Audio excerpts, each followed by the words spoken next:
That thunder and lightning you hear back there is a sign that something wrong is happening in Raleigh today. First of all, I want to say that. Today is the culmination of a summer of controversy and scandal that is showing up today in these rooms. So from Jackson County to Pasquotank, right down the road in Granville County, we've seen documented evidence of state officials working to interfere with county-level decisions about the most popular way to cast a ballot in North Carolina in the form of early voting plans that are being decided by the state board today. Party operatives that are texting their friends sitting on the boards, telling them exactly what motions to make, what to say, and what to do and what not to do, demands to, and I quote, drop Sunday, commands to a county board member, do not let them have a vote. But voters are here from across the state and are about to speak to you because they do have a vote and they do have a say. More than 660 voters who were not allowed to speak in these meetings today filed public comment with the state board about early voting plans, and they are overwhelmingly in support of expanding access, keeping and expanding Sundays, making sure we have the vote on college campuses. And 660 may not sound like a lot to you, but folks around here know that 660 is all it takes to swing an election in North Carolina. 660 is 30 times the margin that it took in a party primary to take down the most powerful person in state politics. 660 is more than enough to decide a Supreme Court race on the state level. It may even be the amount that it needs to decide a congressional district or a seat in the U.S. Senate. And so you're going to hear in a few minutes and later on this afternoon from community members who are the voice of those 660 people. Because there are way more than that care a lot about Sunday voting, access to voting on college campuses, and expanded opportunities to vote in their counties around the state. And I'm going to let them tell it. It was overwhelmingly in support in the public comments, almost unanimous that we need more opportunities, not less. And now I'm going to turn the microphone over to Reverend Floyd Wicker from Harnett County to speak for a few minutes, and then you'll hear from a whole lot of other folks in the community to talk about exactly what happens when you cut early voting to communities and neighbors. Reverend Wicker. Good afternoon, North Carolina. I am Reverend Dr. Floyd Wicker, pastor of the Lillington First Missionary Baptist Church in Harnett County. And I am here today expressly because it appears that some people on our State Board of Elections are trying to make it more difficult for people in my community to vote, to exercise their vote. The efforts that some on our state boards of election are employing are making it that much more challenging for us to exercise our right to vote. So we're here today, I'm here today, because cutting Sunday voting in North Carolina, it has already been previously struck down in federal court because of the unfair impact that it will have on black and brown voters in particular. So there is no need today to repeat this history by cutting voting in Harnett County, which has been previously used as an option in this county. In 2024, at my church, we had a Get Out the Vote rally. The Harnett County Board of Elections came out and provided free photo identification and registered voters that came to the rally. We're having a rally next week at the same location. I got a call from people at the elections office, and they told me that in February of 2026, a ruling had just taken place, and that members of the elections, Board of Elections office could no longer operate or do any type of election work inside of a church or on church grounds. 1 week before we are having a Get Out the Vote rally, we are trying to inspire voters to exercise their constitutional right. Boards of elections need to be trying to make it voting accessible for members of the community instead of making it more difficult. So we are here today to express our discontent with some of the things that this State Board of Elections is doing. We've got to do better. And we are voting for a better North Carolina. And it starts today, and it starts right now. Thank you. We are here again to talk about what we're seeing in at our state board of elections, and I'm from Columbus County, and that's when we first started this fight for early voting locations in our county, we had a board of elections meeting, and they said that we were only going to have one site. And we have 956 square miles in our county, and they were talking about one site. And then we go to another meeting, like, oh no, that's not what we're talking about. And then we go look at somebody named Dallas Woodhouse, and this stuff that he was doing, where he was up here dictating to the Board of Elections, the chair of what early voting sites that need to be open in our county. We have actual records of him talking to them and saying that we can't have certain sites, that we need this site, we don't need that site, and that it's enough sites. But what I'm hearing today at this Board of Elections is very disturbing. It's very disturbing for American history, for history to say that we're standing on the wrong side of it, because something about the American fiber tells me that we're supposed to be advancing the rights of folks and allowing people to vote as many times as they need to, as often as they would like to, and expanding access to the vote. And it seems like it's a disconnect with our state board of elections, that they're not hearing the will of the people here. And so it tells us that we've got to do something within ourselves. So we know that we're going to organize and organize and organize no matter what they're doing. They're talking about we don't need to vote on Sunday, and that there's not, because white people are voting, that was not voter suppression by us not putting vote. That's what one of the board members, one of those counties, that's what they said this morning. It was odd. It was just odd. It was a real disconnect. But what we do know is that we believe in voting. We believe there's fundamental right in our nation. We believe that it's important for everybody to have the access to the ballot box and to be able to vote, because we realize that some people don't work or they might work a 9 to 5 or 9 to 6 hour job. They don't have time to get to our early voting locations. So that's why it's important for us to expand access to voting, because we realize that the issues that are on this ballot are so fundamental to folks' lives, from Medicaid to expansion of Medicaid and all these other issues that people are dealing with every day. And their voices need to be heard at our ballot box. And we want to thank you again for this opportunity. Yeah, yeah.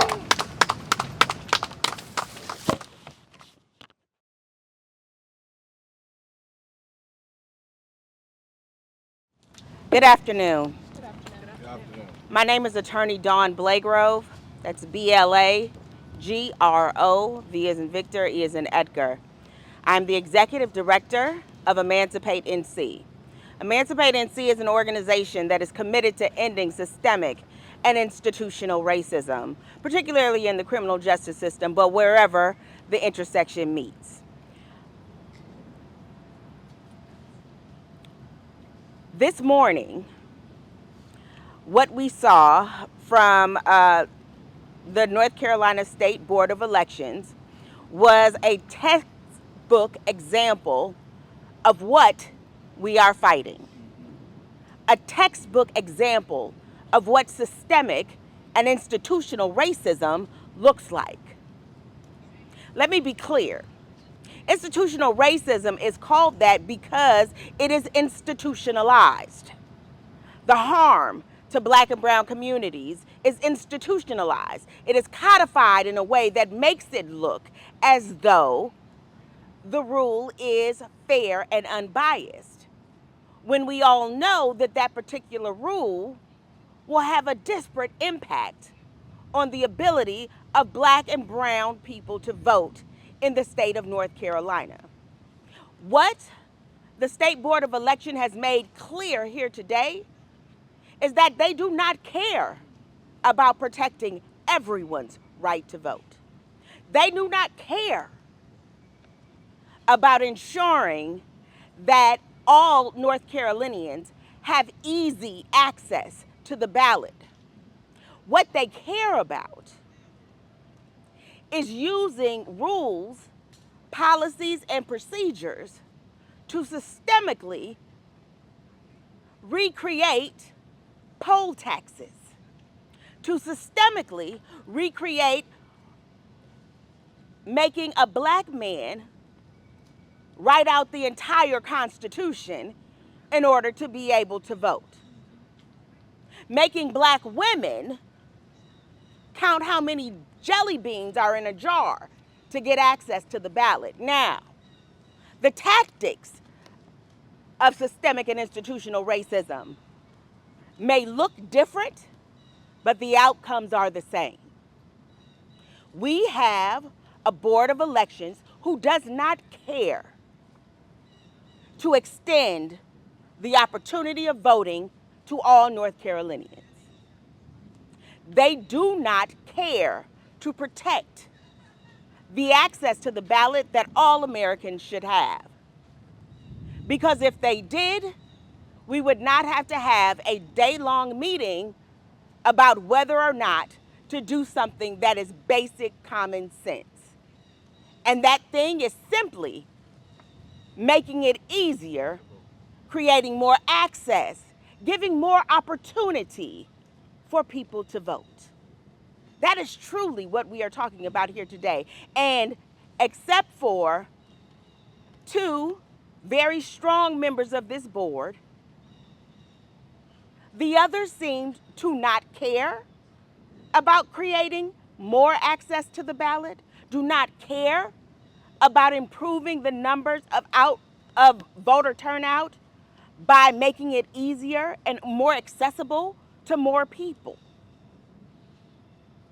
So I'll say again, if you are not clear about what systemic and institutional racism looks like as it is applied to the right to enfranchisement, pay attention to what is happening here in Raleigh today. While we are not talking about counting jelly beans in a bowl to get access to the ballot, we are talking about other ways. Curtailing access, shortening times, shortening days, eliminating days for voting that we know are disproportionately used by Black and brown communities, by poor communities, by students.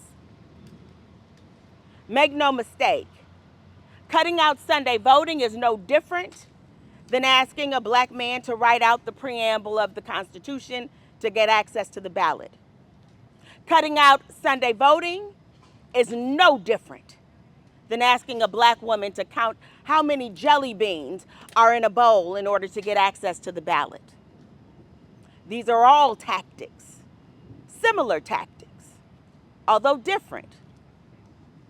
But they all have the exact same outcome: to restrict access to the ballot, to prevent and make it harder for poor people and Black people and students to exercise their right to vote, and ultimately to undermine the democratic principles that this country was founded on.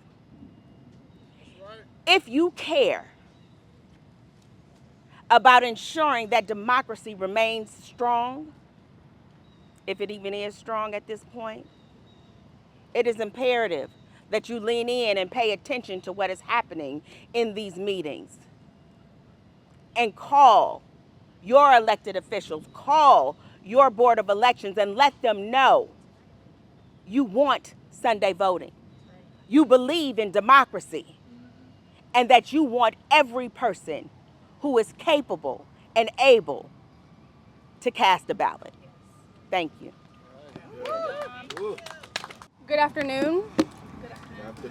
I am Michaela Massey. I am the Democracy and Economy Program Manager for North Carolina Black Alliance, and I'm also a resident of Guilford County. I want to talk about what happened here today at the State Board of Elections. They decided to be on the wrong side of history. The facts were clear and the stories were powerful. Communities came together to tell this board exactly what no Sunday voting and limiting hours would mean for voters across North Carolina. But despite hearing from board members, voters, advocates, faith leaders, and community across the state, the board moved forward with plans that would make voting harder. This is not new. We've seen this before. We've seen barriers to the ballot that disproportionately burden Black voters and working people. The removal of Sunday voting means grandmothers losing the opportunity to go and vote with their Bible study groups. It means families and neighbors who rely on shared transportation having fewer opportunities to go to the polls together. It means communities losing a day that has become an important part of how they participate in our democracy. And when early voting sites close at 5 p.m., we have to ask, who is that schedule designed for? It's not designed for the doctor whose office closes at 5. It's not designed for the shift worker whose workday schedule changes. It certainly does not make sense for voters that have participated in elections for the same way for years, only to have the rules changed. Today, this board made a choice. And voters will feel the consequences of that choice, but North Carolina voters are not going anywhere. We will continue organizing. We will continue educating our communities. And we will continue fighting to ensure that every eligible North Carolinian has a meaningful opportunity to make their voice heard. The board may have changed the rules today, but they will not change the power of North Carolina voters. Thank you.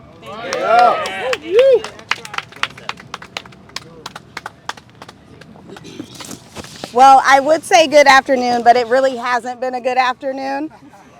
It's been a very frustrating, very stressful afternoon. As I stand here with a lot of North Carolinians, we have been here all morning and we are exhausted. Some of us are sad. We were talking about how heavy it felt in that boardroom. My name is Tori and I am an election protection organizer with Common Cause. I am also a resident of Cumberland County. And while I'm a proud resident of Cumberland County, right now I am a very frustrated resident of Cumberland County. There's a lot of reasons why I'm frustrated, but today we'll just focus on the fact that the majority of the County Board of Elections wants to make sure Spring Lake doesn't have an early voting site. Now, the voting site that the County Board of Elections is wanting to cut serves an area where the Black voting age population is over 40%. In 2022, Spring Lake was the only site cut that county had. So I'm going to say this very, very plainly. This is disenfranchising the Black vote, no matter how you look at it. Not to mention, it creates a lot of confusion and inconsistency for voters in Spring Lake, because in 2024, Spring Lake had an early voting location in both the primary and general elections, only to now be battling this again. Now, for those of you who don't know, Spring Lake is geographically isolated. It's actually closer to Harnett County. It is on the northwest side of Cumberland County, okay? The early voting sites in Fayetteville are less convenient for the residents of Spring Lake. With the lack of public transportation, because our Fayetteville buses, our city buses do not go to Spring Lake. So with the lack of that makes transportation a hurdle. So how do you get to the polls if the polls are 30 minutes away? And for residents who are fortunate enough to have their own transportation, when do they have time in our busy American lives? On top of working, grocery shopping, doing laundry, doctor's appointments, maybe you have to drop the kids off at school and pick them up. We are busy. And now we're asking the residents of Spring Lake to drive outside of their community just to cast their vote. I'm going to end with this story that's dear to my heart. It would be remiss of me to not bring up the military community, because I am a military spouse and I'm always looking at everything through the military eyes. Spring Lake is close to Fort Bragg. Half of Fort Bragg is in Spring Lake, okay? My friend, who is a registered military spouse voter in North Carolina, has 3 kids, currently a deployed husband, and not many helping hands around. And she would have to get her 3 children under the age of 5 across the county to cast her vote. Her example reminds us that access to the ballot isn't always simple or convenient. For working parents, military families, caregivers, seniors, and voters across North Carolina, every extra barrier can make voting harder. I urge the State Board of Elections to do the right thing, listen to the people, and make sure our elections are fair and true here in North Carolina, because North Carolina voters deserve a system that makes it easier, not harder, to participate in democracy. Thank you. Thank you. Thank you. Hi everybody, my name is Erica Payne and I'm a North Carolina native, the daughter of a high school principal and a county judge, and I'm also the founder of a national organization called Patriotic Millionaires. We have a number of members here in North Carolina, and I'm here representing the North Carolina members of Patriotic Millionaires, along with hundreds of people from Columbus County, including Glory Banks here, who will speak on their behalf. On behalf of Patriotic Millionaires, I want to say one thing very clearly. The first best use of taxpayer dollars is ensuring that this country remain a democracy. There is no greater use of the taxes that people pay than ensuring that everyone in this nation has the ability to participate in their own governance. Patriotic millionaires agree with this, patriotic Americans agree with this, and patriotic North Carolinians agree with this. The only people who seem to not agree with this are the people on these boards of elections who are using fiscal reasons to eliminate people's ability to participate. Let me be really clear. If you are trying to stop someone from voting, it is probably because you don't think they will vote for you. That's it. Representative Brendan Jones, who is the most powerful Republican in the state, has a close personal friend who is the chair of the Columbus County Board of Elections. She wanted to shut down every single early voting site in Columbus County except for one. Do the math on that and then ask her, how many conversations did you have with Dallas Woodhouse? How many conversations did you have with Representative Jones? Why are you so worried that people are going to get out and vote? Are you worried that they are not going to vote for your close personal friend? Is that the reasoning behind this? We all know what's happening here. We've got hundreds of people in Columbus County who showed up at a Board of Elections meeting. Hundreds of people who showed up at the next Board of Elections meeting. And we've got hundreds of people in Columbus County tonight waiting for our report back on what happens here today. We are here to protect everyone's right to participate. It makes no difference if you're a Republican, an independent, or a Democrat, or what most people in America are today, which is the party of I can't stand any of them. This has to end. We are a great country. We just turned 250 years old. Congratulations to us. Let's make the next 250 years so much better than the first 250 years. We can do that, and it starts here today. I'm going to turn it over to my buddy Glory Banks. Hey, I'm Glory Banks. I'm a resident of Columbus County. And my greatest concern was these polls, even the mention of these polls being shut down. And with these polls being shut down, what about our elderly that can't get around? What about our parents with children 5 years and under that can't travel after work? I mean, these are the concerns of residents that want to get out here and vote. But when the polls are shut down and there's nowhere close and there's no transportation and no way out, how is it going to be counted for? How are we going to stand up for ourselves? Who's going to hear our vote? Who's going to hear our concerns? How are we going to get to what we need to let people know what we're struggling with and our needs? Where are we going to get our resources when we can't even stand up for ourselves because these polls are shut down and we can't get to them? So that's my greatest concern. Please don't silence us. That's my greatest concerns. The elderly, the people with children, just residents that just don't have transportation, that just can't get there. Because if you shut down these polls 4 out of 5, there's no way our votes are going to be counted because we're not going to be able to get there. So please, don't shut down these polls. Please don't shut us up. Hello, my name is Marcus Thompson. I'm the organizing director for Democracy North Carolina. And as a resident and organizer in Pitt County for many years, I'm here to tell you that Sunday voting matters to the people of Pitt County. For many elections, I have stood with black and brown, young people, progressives, all types of people in that county fighting for Sunday voting. And guess what? In the past, it has worked. Those boards of elections, listen, we have had Sunday voting in Pitt County for more times than I can remember. Unanimous plans. So both parties voting for that because that is what was best for the people. And that has not changed. That's still what's best for the people of Pitt County. The population of Pitt County is growing. which means we need more opportunities to vote, not less.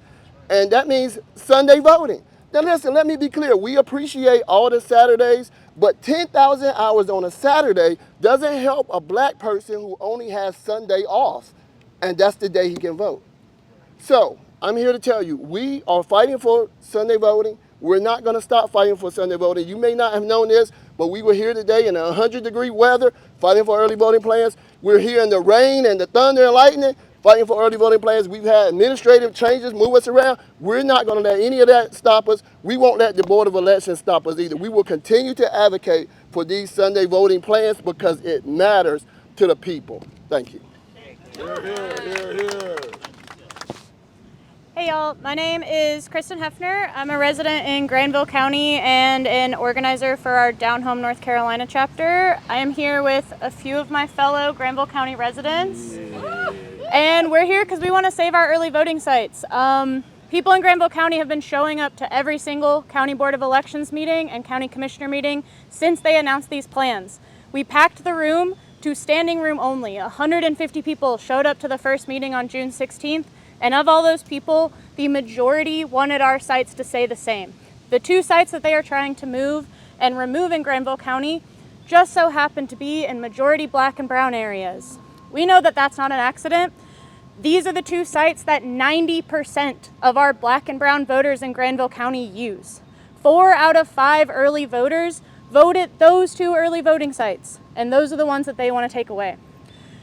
We've been fighting. At that very first meeting, our chair of our Board of Elections said that he's a military man and he listens to the boss, the man in Raleigh, Dave Bullock. We don't think that's acceptable. In Granville County, in our county, we know what's best for us. We know what we need as people. We know where we need to vote. The two sites that they're trying to take away, 20,000 people voted at them in 2024. The next closest site had 5,000 people voting at them. These are sites that people know and love, have been using for decades. They said they needed to close one of our sites, South Branch Library, because there wasn't enough funding, because they needed to put a new site up north in Stovall. And we took them seriously with that. We took them at their word, and we showed up to the county commissioners meeting, and we asked them to fund a 4th site, and they did. They gave us $60,000 to fund a 4th site.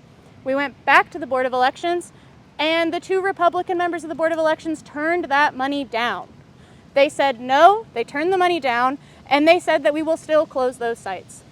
So we're here now. We want to see that change in Granville County. We want to see our sites restored. Oxford Public Works, it's in downtown Oxford. A ton of people in our community need to be able to walk to go and vote there. They will lose access to this polling site if it is moved to the middle of nowhere where they want it in the Expo Center. Our public transportation doesn't get there.